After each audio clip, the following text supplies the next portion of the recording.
Hi, I'm Trisha. I'm the co-chair of the Net Impact Club at RSM, and we are excited to have Paul Gilding, author of the book, The Great Disruption, here on campus today. And he just gave a great presentation to our student body and staff, and now we are sitting down with him for some follow-up questions. Well, thank you so much for sitting down with us, Paul. I am Trisha Clauson. I'm a student here at RSM in the full-time MBA program, and I'm from the United States, and really appreciated your talk today.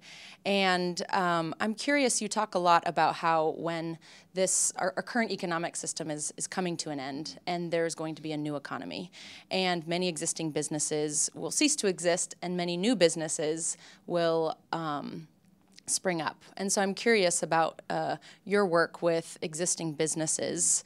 What is the work that you're doing with them? What does that practically look like? How are they adapting? How are they changing to the new economy? And then what are some of the best ideas that you see out there from new businesses that are forming? I think there's sort of two broad kind of ideas for existing businesses. One is about the technology. So what products are they producing? Can they reduce their emissions? Can they do things more efficiently in terms of material use? Recognising that we're moving into an economy which is very much resource constrained. So how do they make products, for example, from biomaterials rather than from fossil fuels? So are there opportunities in that space, and is the market ready for it, and when will the market be ready for it if it's not, and what's possible in that area? So that's one kind of grouping of issues around technology, products, and so on. There's a whole another idea which I work with them on around culture, that it's like, because there is a kind of anti-corporate sentiment in society these days, because businesses used to be much more focused on delivering value to society and taking a share of the profit. Now the focus tends to be just the profit. And so what we need to move towards, I guess, is a more purpose-centric business strategy. So companies that I think are very effective in this area are ones that are saying, we have to generate shareholder value. We understand that, and that's an important part of our outcomes, but we have to also generate value for society. And therefore, we should organise ourselves around the value for society. And because we produce good products in a good way, then we'll sell them and we'll make money. But we have to also motivate our stakeholders, including our employees, our communities and so on, to support us. And so that's become equally as important, I would say, as the sort of technology and product area. Hi, Paul. Thank you for speaking with us. My name is Beth, and I'm part of the Net Impact Club, and I'm from Canada. We spend a great deal of time studying business processes and systems in our class. And in your book, you talked about the Dr. John Coley, who said the comparison for the global ecosystem was the human body.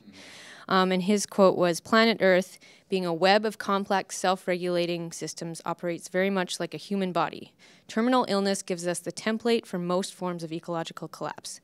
So that being said, what are the 3 vital actions that you would prescribe for the business community to take the lead in order to speed up this recovery?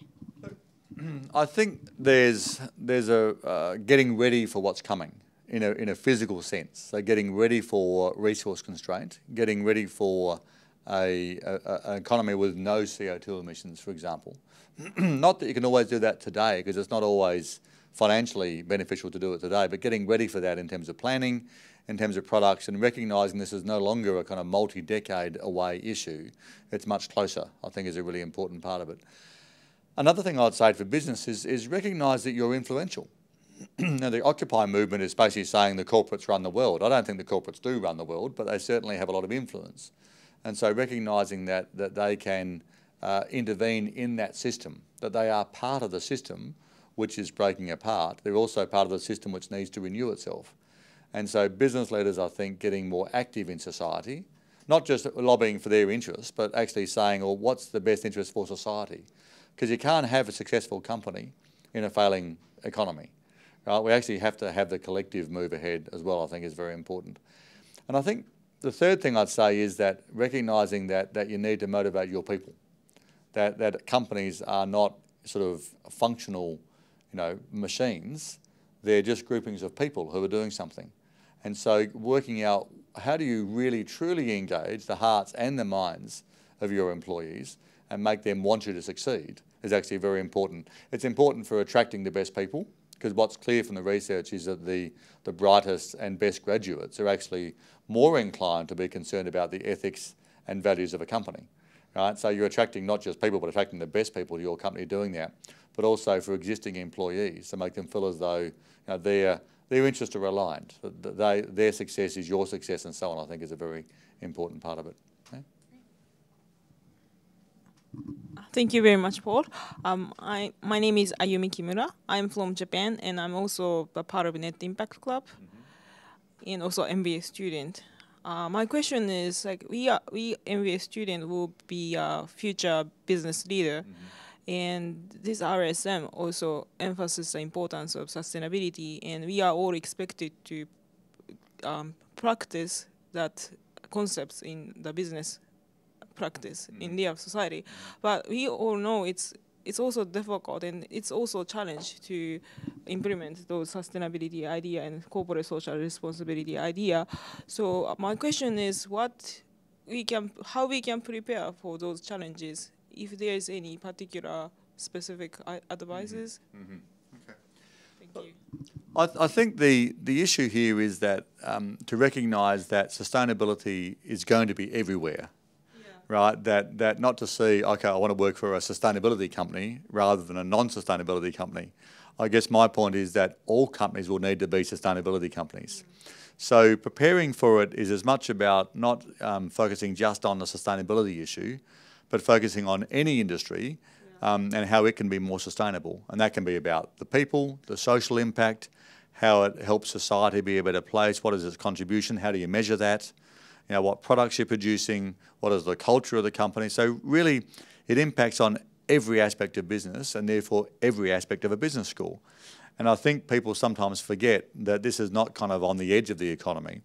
This is central to the economy. And so getting ready for that isn't about focusing on one area. It's recognising it can occur in any industry and any business.